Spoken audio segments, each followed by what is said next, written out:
السلام علیکم. میں نے نیت کی ہے کہ علامہ اقبال کا جو کلام ہے اپنے تھوڑے بہت فارغ وقت میں اس کے اوپر جو کچھ مجھے اللہ نے سمجھ دی ہے تو اس کے مطابق اپنا جو مجھے جو سمجھ آئی ہے میں اس کے مطابق اس کے اوپر بات کروں گا. میرا انداز تھوڑا سا مختلف ہوگا. میری خواہش ہے کہ جب آپ اس کو سنیں، اس پوری ویڈیو کو جب آپ دیکھیں گے تو تھوڑا سا آپ میں ایک سینس پیدا ہوگی کہ علامہ اقبال کے کلام کو سمجھنا کیسے ہے. تو کوئی بھی اگر آپ نے زبان اگر سیکھنی ہے، کوئی بھی چیز آپ نے سیکھنی ہے تو اس کی ٹرمنالوجی جو ہے نا وہ بڑی اہم ہوتی ہے. اور وہ جو ٹرمنالوجیز ہیں اصل میں وہی بتا رہی ہوتی ہیں، اس کے شاعر کا کیلیبر بتا رہی ہوتی ہیں کہ وہ کس لیول کا وہ شاعر ہے. چلیں جی بسم اللہ کرتے ہیں. اعوذ باللہ من الشیطان الرجیم. اللہم صلی وسلم علی محمد وعلی آل محمد. آپ دیکھ سکتے ہیں کہ یہ 1936 میں یہ علامہ صاحب نے یہ نظم لکھی ہے، لیکن آپ جب اس کو پڑھیں گے تو دیکھیں گے کہ یہ آج کے حالات کی ہی نشاندہی کر رہی ہے. چلیں جی پہلے شعر. یہ عناصر کا پرانا کھیل یہ دنیا دو، ساکنان عرش اعظم کی تمناؤں کا خون. اب یہ پہلا شعر ہی اصل لاجواب ہے کہ اگر آپ کوئی بھی بندہ اگر یہ شعر پڑھے گا تو وہ سوچے گا کہ یہ کیا کس قسم کا شعر ہے، یعنی کہ اس کا کیا مطلب ہے. یہ عناصر کا پرانا کھیل ہے، دنیا دوم کیا چیز ہے، ساکنان عرش اعظم کیا ہے، اور ان کی تمناؤں کا خون کیسے ہو گیا. لیکن اب تھوڑا سا غور کریں گے نا تو اب عناصر جو ہے ہمیں پتہ ہی عنصر کی جمع ہے،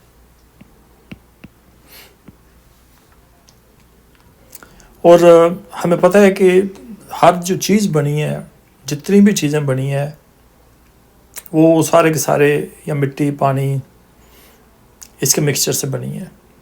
اگر آپ اس کو مزید کیمسٹری میں اگر آپ جائیں تو اس کے پیچھے ان کے اندر اور بہت سارے چھوٹے چھوٹے اجزاء ہیں، میگنیشیم ہے، پوٹیشیم ہے، کیلشیم ہے، پتہ نہیں کیا کیا چیزیں ہیں. تو یہ اصل میں یہ عناصر کا پرانا کھیل. تو بجائے کہ کہنے کے کہ یہ جو ابلیس اور شیطان اور وہ جو جیسے اللہ تعالیٰ نے آدم علیہ السلام کو بنایا، مٹی سے بنایا، پھر اس کے بعد یعنی یہ جو آگ میں لکھ دیتا ہوں، پانی مٹی، یہ عناصر سے مراد ہے. اب یہ تو اس کے سیدھے والے معنی ہے. اصل میں یہاں سے مراد علامہ صاحب نے لی ہے، اور یہ ان کی جینیس ہے کہ آگ سے ہمیں پتہ ہے یہ شیطان بنا ہے جس کو ہم ابلیس کہتے ہیں، جو اس نظم کا بھی ٹائٹل کا حصہ ہے.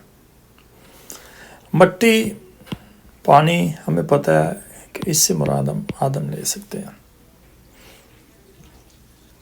پانی اور مٹی مکس ہوتے ہیں تو اس سے مٹی کی مختلف شکلیں بنتی ہیں، اور ہمیں پتہ ہے کہ قرآن پاک میں کئی جگہ پہ اللہ تعالیٰ کی ذات نے بتایا ہوا ہے کہ جیسے کوئی کھنکنے والی مٹی ہے، کوئی سخت مٹی ہے، کبھی وہ کیچڑ والی مٹی ہے. تو یہ مختلف شکلیں ہیں جس سے اللہ تعالیٰ کی ذات نے انسان کو بنایا. تو یہ عناصر کا پرانا کھیل. اب اس کی تو سمجھ آ گئی کہ یہ شیطان اور آدم کی کو پرانا کھیل چل رہا ہے. اب ایز اے مسلم ہم سب کو پتہ ہے کہ اللہ تعالیٰ کی ذات نے کوئی امانت تھی. میں تھوڑا سا اس کا انٹروڈکشن آپ کو کر دیتا ہوں، جو I'm sure کہ آپ کو اس کا پہلے سے پتہ ہے، لیکن تھوڑا سا اس شعر کی مناسبت سے کہ اللہ تعالیٰ کی ذات نے ارادہ کیا کہ میں نے کوئی مخلوق بنانی ہے، کوئی نئی مخلوق.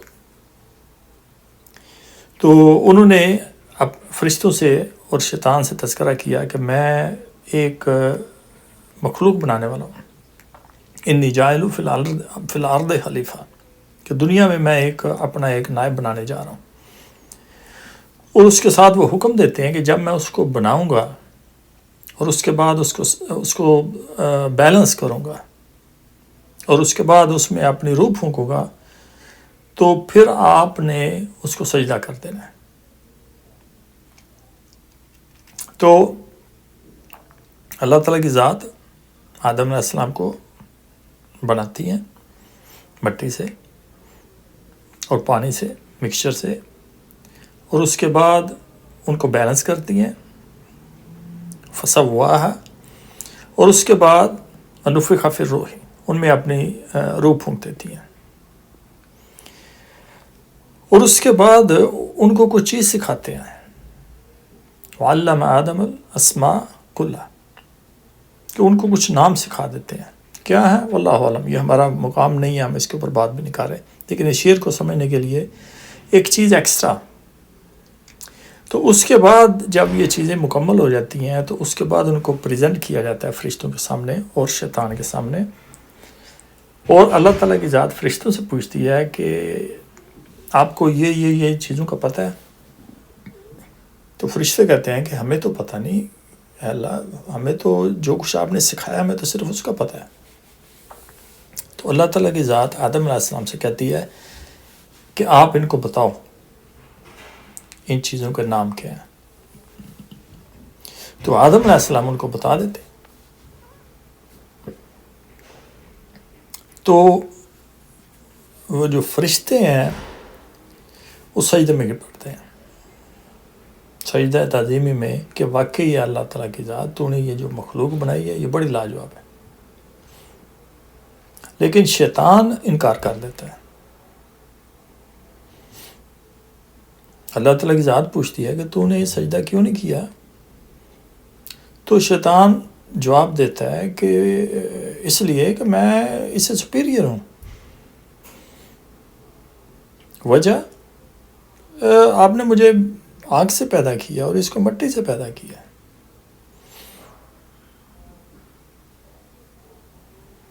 واو، یعنی لاجک دیکھیں ذرا۔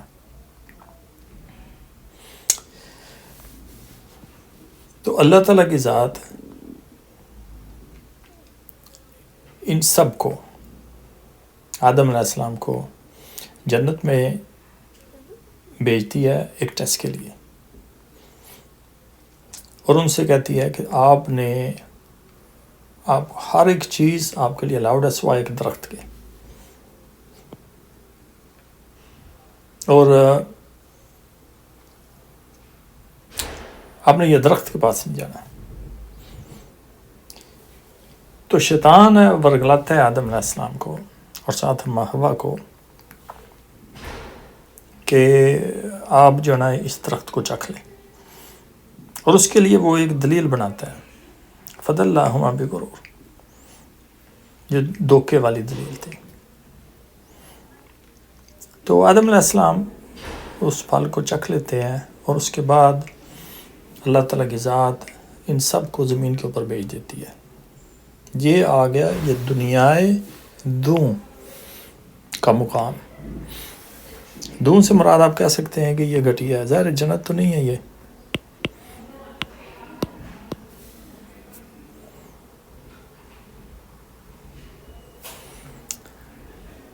نیچے والی۔ تو علامہ صاحب کہہ رہے ہیں کہ یہ جو ساری کہانی، یہ اس کو بیان کرنے کے بجائے وہ کہہ دیتے ہیں کہ یہ عناصر کا پرانا کھیل، یعنی یہ جو کہانی شروع ہوئی ہے، یہ جو کھیل شروع ہوا ہے آدم و ابلیس کا اس دنیا کے اندر، یہ دنیا دوں، ساکنان عرش اعظم، اس سے مراد فرشتے ہیں۔ جیسے کہ ہمیں ابھی پتہ لگا کہ فرشتے اللہ تعالیٰ کی ذات کے حکم کے اوپر انہوں نے سجدہ کر دیا، تو اس کا مطلب ہے کہ وہ آدم کے سپورٹر ہیں۔ اب ایک طرف فرشتے ہیں، وہ آدم علیہ السلام کو سپورٹ کر رہے ہیں، اور وہ چاہتے ہیں کہ آدم اور ان کی جو ساری آل ہے وہ دوبارہ جنت میں آئے، یہ کامیابی ہے۔ جب کہ ان کی تمناؤں کا خون تب ہوگا کہ جب آدم ہے وہ اس امتحان میں ناکام ہو جائے، اور خدا نخواستہ آدم اور ان کی جو اولاد ہے اگر وہ دوزخ میں جاتی ہیں تو یہ فرشتوں کی تمناؤں کا خون ہوگا، کیونکہ انہوں نے سپورٹ کیا ہوا آدم علیہ السلام کو.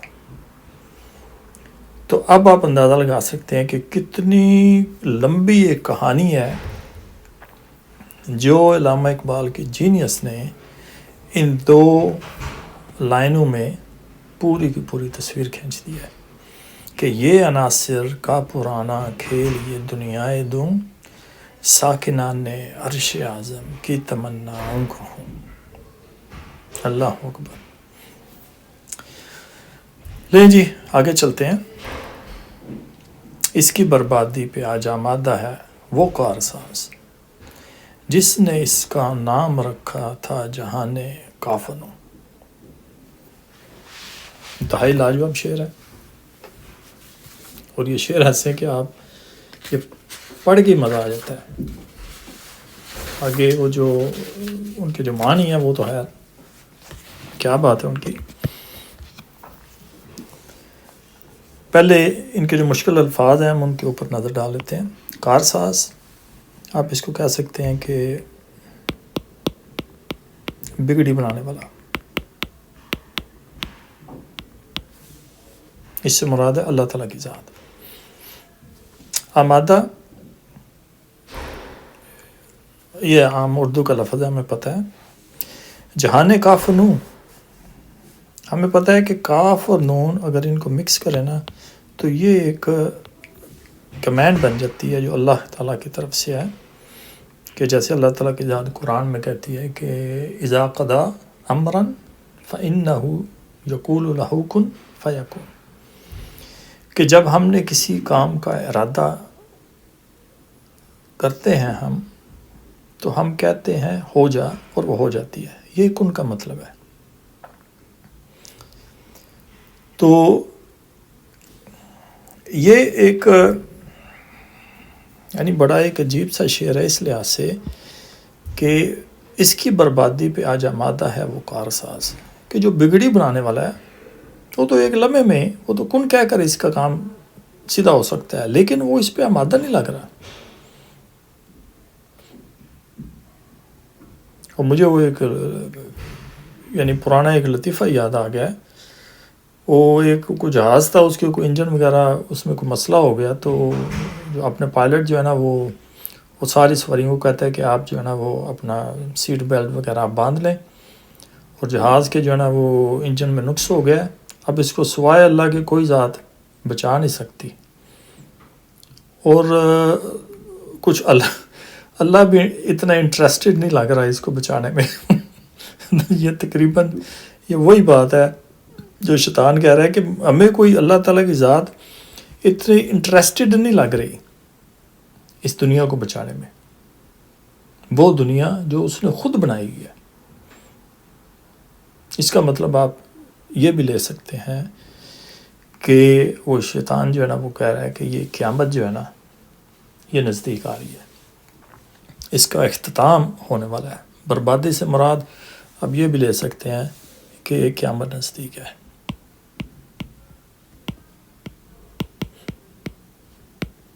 اب ظاہر ہے قیامت والے دن کا تو سوائے اللہ کے کسی کو نہیں پتا، چاہے وہ فرشتے ہوں، چاہے وہ کوئی نبی ہو، چاہے وہ ابلیس ہو. آگے وہ کہتا ہے کہ میں نے دکھلایا فرنگی کو ملوکیت کا خواب، میں نے توڑا مسجد و دیر و کلیسا کا فسوں. اب یہاں سے وہ اپنے کارنامے بیان کر رہا ہے کہ میں نے ابھی تک کتنے کتنے بڑے کارنامے کیے ہیں اور یہ ساری کی ساری میری پلاننگ تھی. مسجد ہمیں پتہ ہے یہ کیا ہوتی ہے، یہ اللہ کا گھر ہے. دیر آپ اس کو منتر کہہ سکتے. کلیسا ہمیں پتہ ہے یہ عیسائیوں کی عبادت گاہ ہے. فسون آپ اس کو جادو کہہ سکتے ہیں.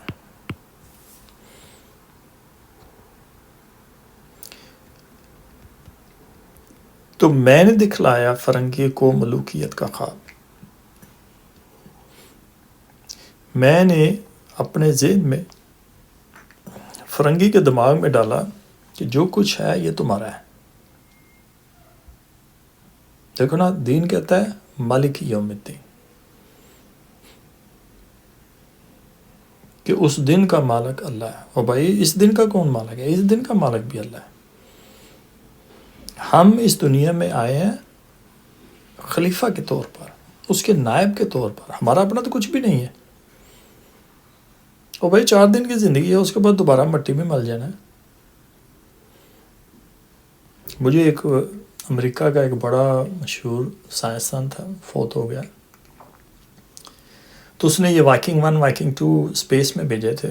وہ مجھے یاد آ گیا کہ جب وہ اس نے ایک ریکویسٹ کی کہ جب یہ جو زمین کے آربٹ سے جب یہ واکنگ 1 واکنگ 2 یہ جو سیارچے ہیں یہ جب باہر جائیں گے نا تو کیمرے کا رخ زمین کی طرف ہو جائے. تو میں نے وہ ویڈیو دیکھی تو اتنی پر اثر اس نے کچھ باتیں کی، آج بھی یوٹیوب پہ پڑھی ہوں گی وہ، کہ وہ کہتا ہے کہ وہ زمین جو ہے نا وہ پہلے بڑی دکھتی ہے، پھر اس کے بعد آہستہ آہستہ آہستہ آہستہ کر کے وہ چھوٹی ہونی شروع ہو جاتی ہے. پھر اس کے بعد زمین بالکل ایک ڈاٹ کے برابر ہو جاتی ہے. تو وہ کہتا ہے یہ ہے وہ زمین، ایک ڈاٹ کے برابر، جس کے لیے ہمارے آباء و اجداد نے اتنی جنگیں لڑی، ایک دوسرے کو مار کے انسانوں کا خون کیے، پتہ نہیں کیا کیا کیا. اور دیکھو اس کی ویلیو کیا ہے، قطرے کے ایک ڈاٹ کے برابر بھی نہیں ہے. اور پھر دیکھتے دیکھتے وہ نظروں سے اوجھل ہوگی. تو بھائی تمہارے پاس ہے کیا؟ تمہاری ملکیت میں تو کچھ بھی نہیں ہے، چند دن کی ملکیت ہے. لیکن یہ شیطان کی اب یہ جینیس ہے کہ وہ کیا کر رہا ہے کہ میں نے دکھلایا، کیونکہ وہ ایول جینیس ہے شیطان، میں نے دکھلایا فرنگی کو ملوکیت کا خواب کہ بھائی پیسے اکٹھے کر، مالک بن جا. اور اس کے لیے بڑا ضروری تھا کہ میں مسجد، دیر، کلیسا کا جو جادو ہے نا اس کو توڑ دوں. یعنی یہ جو مختلف مذہب ہیں یہ روکتے ہیں ان چیزوں سے. تو میں نے انسان کے دل میں مذہب کی نفرت ڈال دی. عبادت گاہوں میں جانا ہی نہیں ہے. یہ تو ایسے ہی عجیب سے لوگ ہیں جو مسجدوں میں جاتے ہیں، جا کے عبادت کرتے ہیں، اور یہ سارا ان کی باتیں چھوڑو گے. تو شیطان کہہ رہا ہے دوسرے لفظوں میں کہ میں ہی ہوں جس نے اس دنیا کو سیکولر بنایا اور ان مختلف مذاہب کی نفرت انسانوں کے دلوں میں ڈال دی ہے.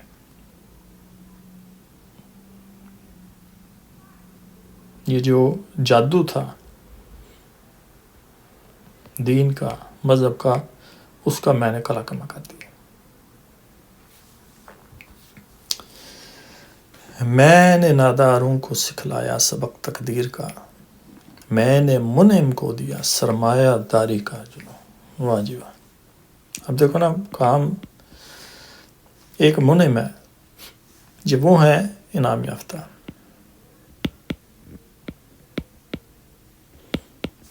جن کے اوپر اللہ نے انعام کیا ہوا ہے، ان سے میں نے کہا کہ پیسے جوڑو، سرمایہ داری کا جنون. اور جنون کیا ہے؟ یہ تو بذات خود ایک اب نارمل چیز ہے، پاگل ہو جائے بندہ اس کے بارے میں. اور جو نادار تھے، جن کا کوئی بس نہیں چلتا، جو کمزور طبقہ ہے، ان کو میں نے ان کے ذہن میں یہ بات ڈالی کہ بھائی تمہاری تقدیر جو ہے نا اسی میں لکھا ہوا ہے، تقدیر کا بہانہ کرو اور چپ کر کے بیٹھ جاؤ.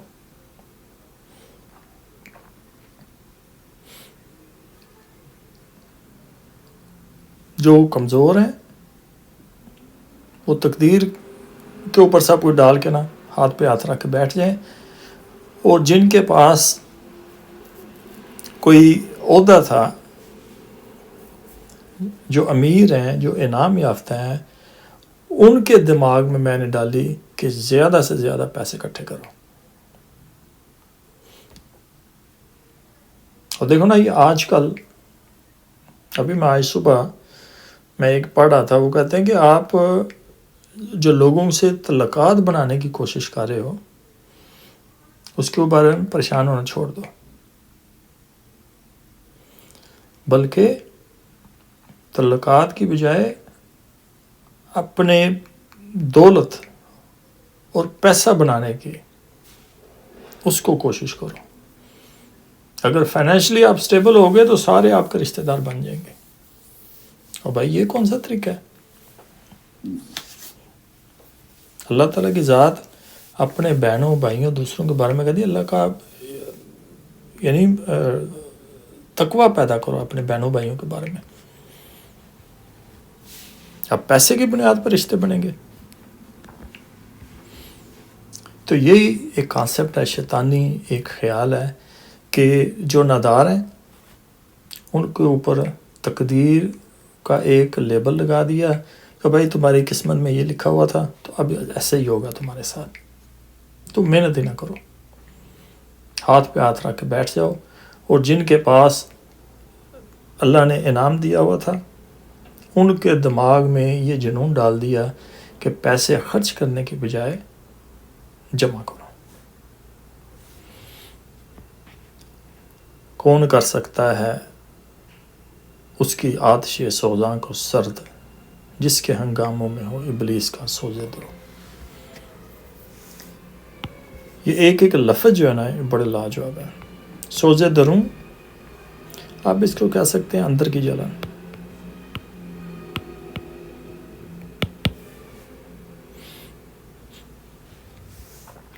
یہاں پر ہم ہنگامے وہ نہیں ہے جو اردو میں ہم کہتے ہیں لو جی ادھر ہنگامے برپا ہو گئے ہیں.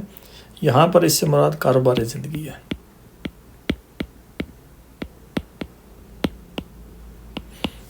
یہ جو ایک سسٹم ہے.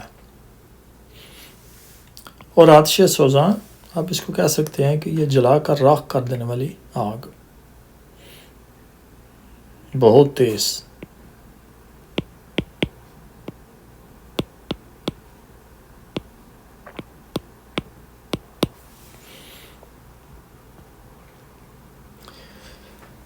تو شیطان کہہ رہا ہے کہ کس میں اتنی جرت ہے کہ جو آگ اس نے لگائی ہے کوئی اس کو سرد کر سکے. اور جس کاروبار زندگی میں ابلیس کا سوزے دروں، اندرونی جلن ہو، وہ کاروبار زندگی کیسے بند ہو سکتا ہے؟ واہ جی واہ، کیا بات ہے.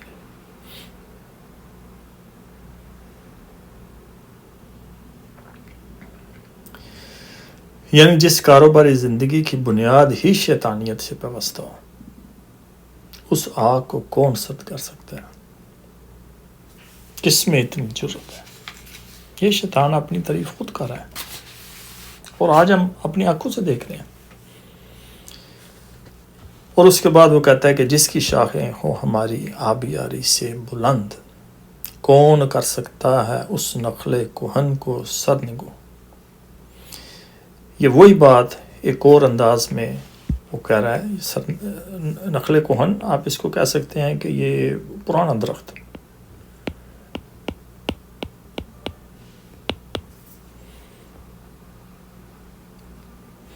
کہ جس کے رکھوالے ہم، جس کی آبیاری ہم کر رہے ہیں، جس کو پانی ہم دے رہے ہیں،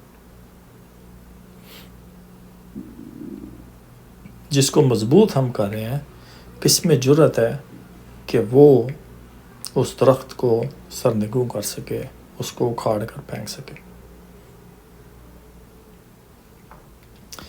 یہ جی ابلیس کا پہلے اس نے ایک افتتاحیہ ہے جو اس نے بیان کیا ہے، اور اس کے بعد پھر بشیروں کی کنورسیشن شروع ہونے والی ہے. اور وہ اسی کی بات کو آگے بڑھاتے ہیں. تو پہلا جو مشیر ہے اب وہ بولتا ہے اور وہ کہتا ہے کہ اس میں کیا شک ہے کہ محکم ہے ابلیسی نظام، پختہ تر اس سے ہوئے خوئے غلامی میں عوام۔ محکم آپ اس کو کہہ سکتے ہیں کہ سٹیبل، پائیدار۔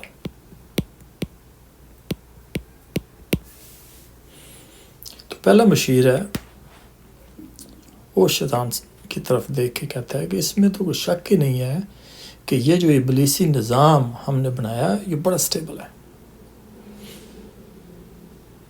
اور اس کی سب سے بڑی نشانی یہ ہے کہ غلامی کی اب عادت پڑ گئی ہے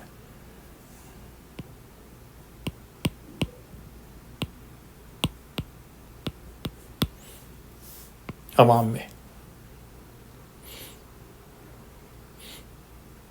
آپ ذرا تصور کریں کہ کوئی بھی عام آدمی سوچ بھی نہیں سکتا، پاکستان میں خواب نہیں دیکھ سکتا کہ کبھی وہ وڈیرا بن جائے گا،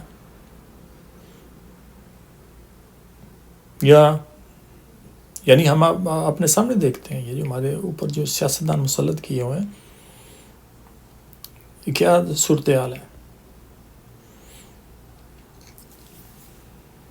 تو وہ جو مشیر ہے، پہلا مشیر، وہ کہتا ہے کہ اس میں تو کوئی شک نہیں کہ آپ نے یہ جو شیطانی نظام بنایا ہے یہ بڑا پائیدار ہے، اور اس کی سب سے بڑی چیز یہ ہوئی ہے کہ یہ جو عوام ہے ان کو غلامی کی عادت پڑ گئی ہے، یعنی وہ جو غلامی کی عادت ہے ان کے مزاج میں شامل ہو گئی ہے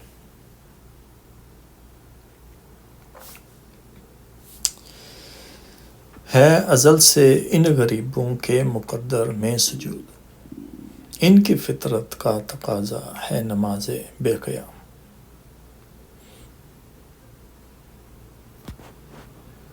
یعنی اب یہ وہ جیسے وہ طنزاً کہہ رہے ہیں کہ ان غریبوں کے مقدر میں سوائے سجدے کے کچھ بھی نہیں ہے۔ جی حضور، جو آقا نے کہا جی حضور، اور ان کی فطرت ایسی ہو چکی ہے کہ یہ ایک ایسی نماز پڑھے ہیں کہ جس میں قیام ہے ہی نہیں، بے قیام، قیام کے بغیر۔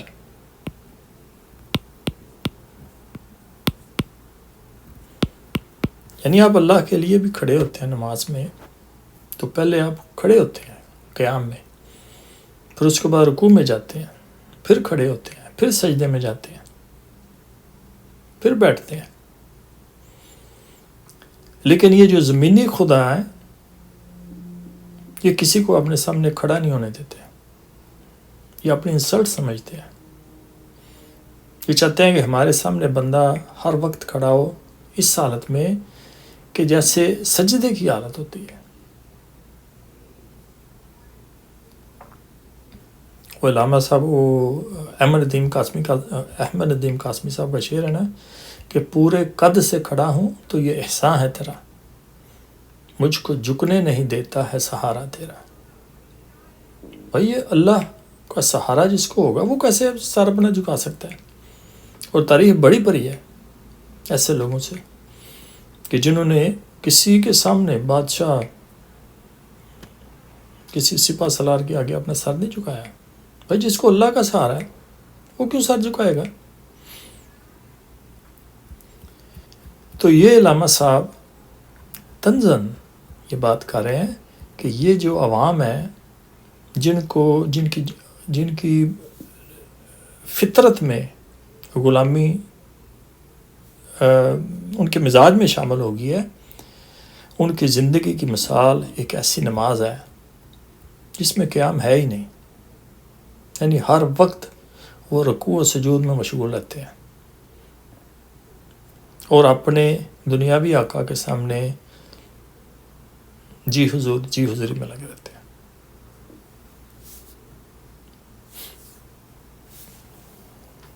آرزو اول تو پیدا ہو نہیں سکتی کہیں، ہو کہیں پیدا تو مر جاتی ہے یا رہتی ہے ہاں۔ یہ بھی ایک ہمارے سسٹم کی ایک بہت بڑی نشانی ہے. خام سے مراد یہاں پر ہے کہ ایک چیز جو پکتی نہیں ہے، کچی ہے، جو کہ ان کے اندر غلامی کی عادت اتنی پکی ہو گئی ہے کہ ان کے دل میں کبھی خواہش ہی پیدا نہیں ہوتی کہ ہو سکتا ہے میں بھی آقا بن جاؤں.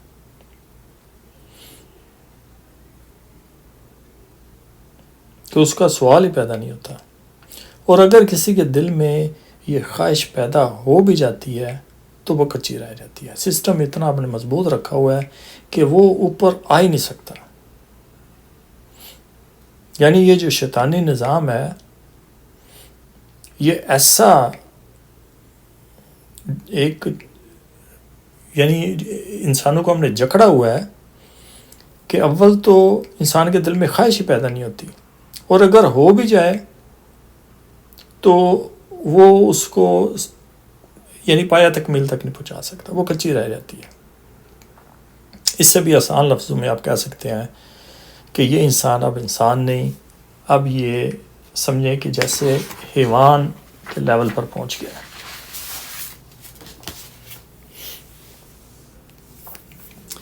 یہ ہماری صحیح پہم کی کرامت ہے کہ آج صوفی و ملا ملوکیت کے بندے ہیں تمام. صحیح پہم مسلسل کوشش.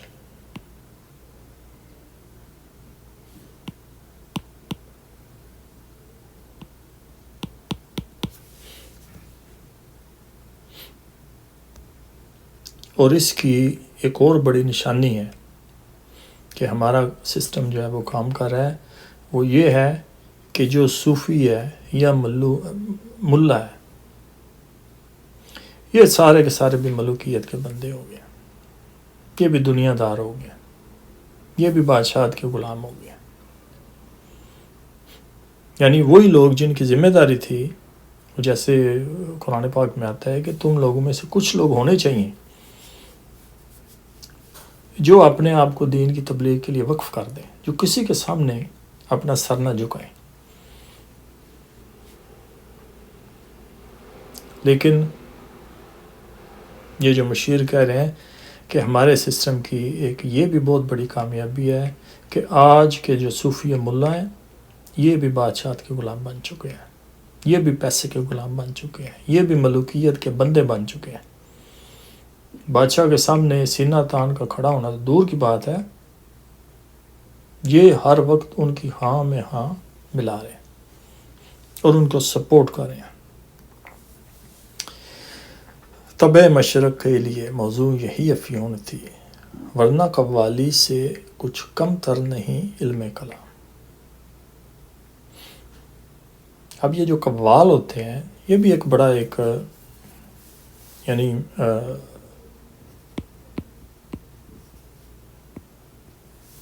یہ عربی کی ایک بڑی ایک عجیب سی ایک یعنی ایک خیر عجیب تو نہیں میں کہتا، یہ وزن بڑا لاجواب ہے. جیسے حمام ہے تو دوسرے لفظ کے اوپر اگر شد ہو، اور یہ 4 لفظی حرفی ایک لفظ ہے اور دوسرے کے اوپر شد ہے اور اس کے بعد جو سیکنڈ لاسٹ ہے وہ الف ہے، تو آپ ایسے کئی لفظ دیکھیں گے اس میں ریپٹیشن ہوتی ہے کہ بار بار حمام جہاں بار بار نہایا جاتا ہے، قوال بار بار قول کو دہرایا جاتا ہے. تو یعنی ایک چیزیں بار بار کی جاتی ہیں. تو کہتے ہیں کہ طبع مشرق، طبع ہمیں پتہ ہے اس کا مطلب یعنی کہ آپ کہہ سکتے ہیں کہ یہ جو مزاج ہے، کہ یہ جو مشرق کا مزاج تھا اس کے لیے یہی افیون سب سے بیسٹ تھی کہ ان کو بحث مباحثے میں ڈالا. علم کلام یہ بحث مباحثے والی چیزیں ہیں، ہمیں اس میں خیر بحث میں جانے کی ضرورت نہیں ہے، کہ جس میں بندے بیٹھ کے آپس میں باتیں کریں، بس ایک چیز بار بار دہرانی، علم کلام.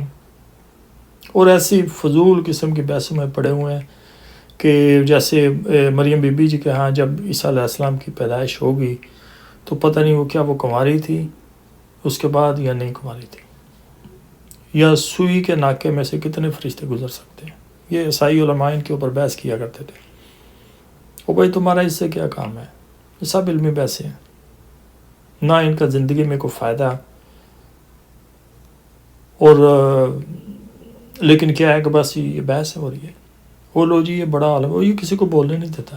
وہ بھائی دنیا میں دیکھو، زندگی میں دیکھو تو کتنے ایکٹیو ہیں. تو اس شعر میں علامہ صاحب کہہ رہے ہیں کہ یہ جو قوالی ہے اور یہ بحث مباحثہ ہے، اصل میں یہ دونوں ایک ہی قسم کے لوگ ہیں، اور ان کو شیطان نے یہ افیون دی ہوئی ہے، افیم. اور اس افیم کی وجہ سے یہ پوری طرح مست ہو جو ہے.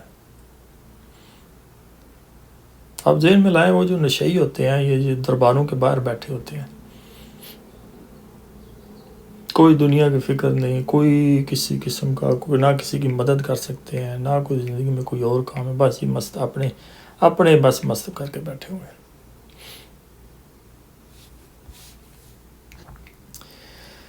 ہے طواف و حج کا ہنگامہ اگر پاکی تو کیا، کند ہو کر رہ گئی مومن کی تیغ بے نیا. واہ جی واہ. یعنی اگر حج طواف ہوتا ہے تو اس کا کوئی نہ کوئی مقصد بھی تو ہوتا ہوگا، اور اگر وہ مقصد ختم ہو گیا تو بھائی پھر پیچھے رہ کے گیا ہے. اور اگر مومن کی ایک تیغ ہے، تلوار ہے، اگر وہی کند ہوگی ہے تو اس کو آپ اس سے لڑیں، اس کو نیام میں رکھیں، اس کو نیام کے باہر رکھیں، اس کا کیا فائدہ؟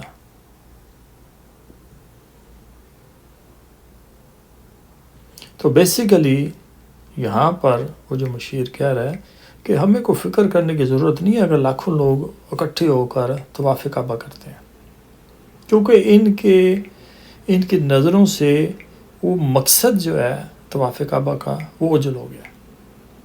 تو اب اس کی فکر نہیں ہے، یہ کرتے رہیں، کہ بس بندے اکٹھے ہوتے ہیں چلے جاتے ہیں، یہ اپنے ایک رسم ایک بن گئی ہے.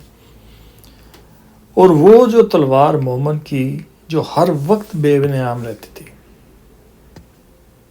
جہاد کے لیے، وہ کند ہو گئی ہے، بڑی خراب ہو گئی ہے. تو ہمیں اس کو بھی فکر نہیں ہے.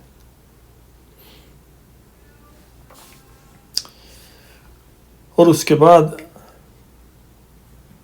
وہ مشیر کہتا ہے کہ کس کی نومیدی پہ حجت ہے، یہ فرمان جدید ہے جہاد اس دور میں مرد مسلمان پر حرام. یہ کون ہے جو اتنا نا امید ہوا ہے اپنی قوم سے کہ اس نے یہ فرمان جاری کر دیا ہے کہ آج کے دور میں مرد مسلمان پر جہاد حرام ہے.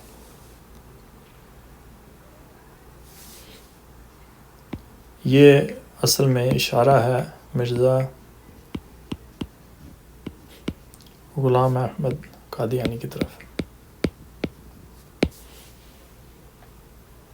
جس نے یہ فتویٰ دیا تھا کہ حکمرانوں کے خلاف جہاد جائز نہیں.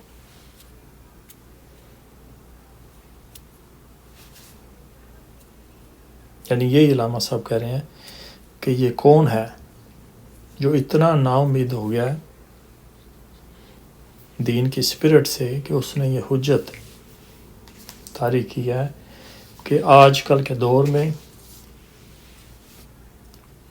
کوئی مسلمان جہاد نہیں کر سکتا، جو بھی حکمران آ جائے آپ نے اس کی اطاعت ہی کرنی ہے، چاہے وہ انگریز ہو چاہے کوئی بھی ہو.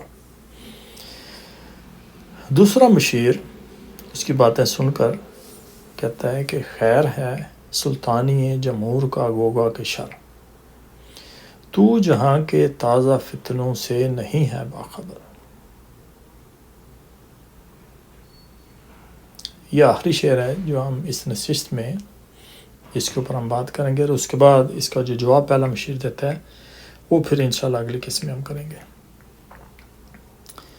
تو وہ پوچھتا ہے کہ یہ آج کل یہ جو سلطانی جمہور ہے، آپ اس کو جمہوریت بھی کہہ سکتے ہیں، ذہن میں رکھیں یہ جمہوریت ازل سے نہیں تھی، اس سے پہلے بادشاہت بڑا عرصہ بادشاہت رہی ہے، اور یہ جو آٹمن امپائر جو ختم ہوئی ہے پچھلی صدی کے آغاز میں، جدھر سے ہم پڑھتے ہیں کتابوں میں کہ یہ جو بڑی تحریکیں چلی انڈیا میں، اس کی سپورٹ میں سلطنت عثمانیہ، اور جب وہ ختم ہوئی ہے اور اس کے بعد کمال اتاترک آیا اور اس نے آ کے تو پھر اپنے ملک کو چینج کیا ہے، تو اس سے پہلے یہ سب بادشاہت تھی، جمہوریت وغیرہ نہیں تھی۔ تو یہ جو دوسرا مشیر ہے وہ پوچھتا ہے کہ یہ آج کل بڑا جمہوریت کا بڑا شور پڑا ہوا ہے، تو سمجھ نہیں آ رہی کہ یہ خیر ہے کہ شر ہے، خیر ہے جب سلطانی جمہور کا گوگا کہ شر، تو جہاں کے تازہ فتنوں سے نہیں ہے باخبر۔ مجھے تو لگتا ہے کہ تجھے یہ جو نئے فتنے آ رہے ہیں، تیرا اس کے بارے میں کوئی علم نہیں ہے، تجھے ان کی خبر نہیں ہے، یعنی ذرا بتا تو صحیح کہ یہ جو آج کل جمہور کی سلطانی کا دور یا اس کا جو گوگا چل رہا ہے، یہ ہمارے لیے بہتر ہے یا اس میں بھی کوئی شر چھپا ہوا ہے؟ کیونکہ تو نے اس نئے فتنے کا اپنی تقریر میں ذکر نہیں کیا۔ لیں جی، ہم انشاءاللہ ادھر رکتے ہیں، اور اس کے بعد انشاءاللہ تعالی آگے والی قسط میں جو باقی کا نظم ہے اس کے اوپر بات کریں گے۔ اللہم صلی وسلم علی محمد وعلی آل محمد۔ السلام علیکم۔